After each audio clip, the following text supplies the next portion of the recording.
Unit 11, On the Other Side of the World. Lesson A, page 94. 2. How did they fare? Listen to Andrew, Amy, and Layla talking about their experiences abroad. Were they positive or negative experiences? When I was in college, I spent a semester studying in London. Even though we speak the same language, English people and Americans are very different.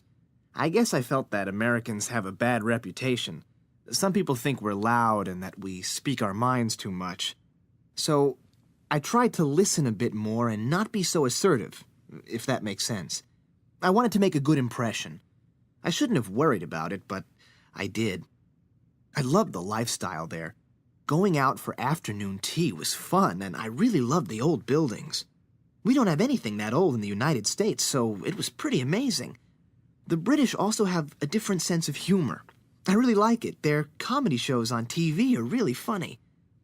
I'd have to say my experience was a positive one overall. In fact, I'm saving up money so I can go back there again.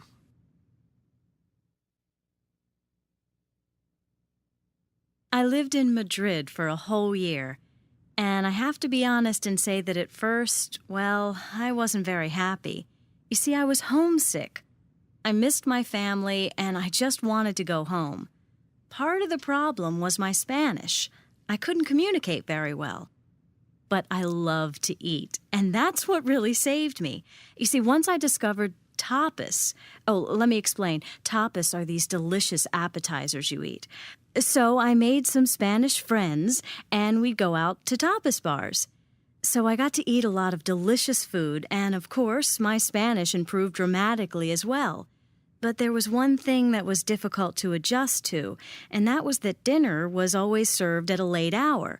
I wasn't used to eating at 11 at night.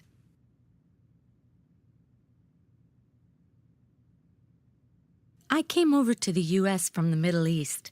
My family opened up a restaurant here. At first, I found it difficult. Everything seemed so different. Just using a payphone, for example, or going to a doctor was different. I was pretty overwhelmed. And I guess because I wasn't feeling comfortable, I tended to make friends only with people from my country. I felt like I was living in a bubble, separated from the Americans. But once I started feeling more confident about my English, I started meeting Americans. I found them very friendly and open, and it turned out to be very easy to make friends. But there was one thing about Americans that bothered me at first. I found it hard to get used to the way they talked so much about themselves.